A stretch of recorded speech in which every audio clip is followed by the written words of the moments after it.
गांव का नाम था हंसपुर और उस गांव में रहता था एक लड़का गोलू। गोलू इतना सीधा था कि अगर कोई उससे पूछ ले भैया रास्ता किधर है तो वो खुद साथ चल पड़ता था। गोलू का एक ही सपना था, बहुत बड़ा आदमी बनना, लेकिन मेहनत से नहीं बल्कि किस्मत से।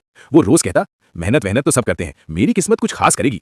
एक दिन गोलू खेत में बैठा मूंगफली खा रहा था। अचानक उसे जमीन में कुछ चमकता दिखा। उसने खोदा तो निकला एक पुराना टेढ़ा मेढ़ा घड़ा। गोलू बोला लगता है इसमें खजाना होगा। जैसे ही उसने घड़े को खोला धप, धुआं निकला और सामने आ गया एक जिन। जिन बोला मैं हूं जिन लल्लू, बोल क्या चाहिए। गोलू खुशी से उछल पड़ा, मुझे बहुत अमीर बना दे। जिन ने उंगली घुमाई और बोला ठीक है।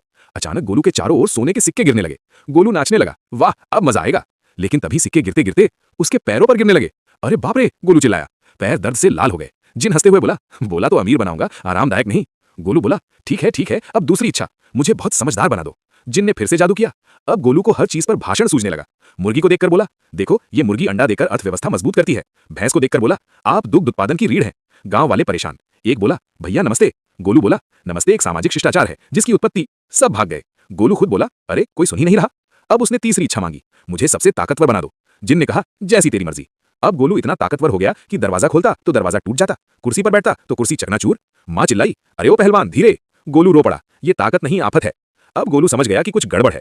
उसने जिन से कहा मेरी सारी इच्छाएं वापस ले लो। जिन बोला ठीक है लेकिन एक शर्त पर। क्या? गोलू ने पूछा। अब तुम मेहनत करेगा।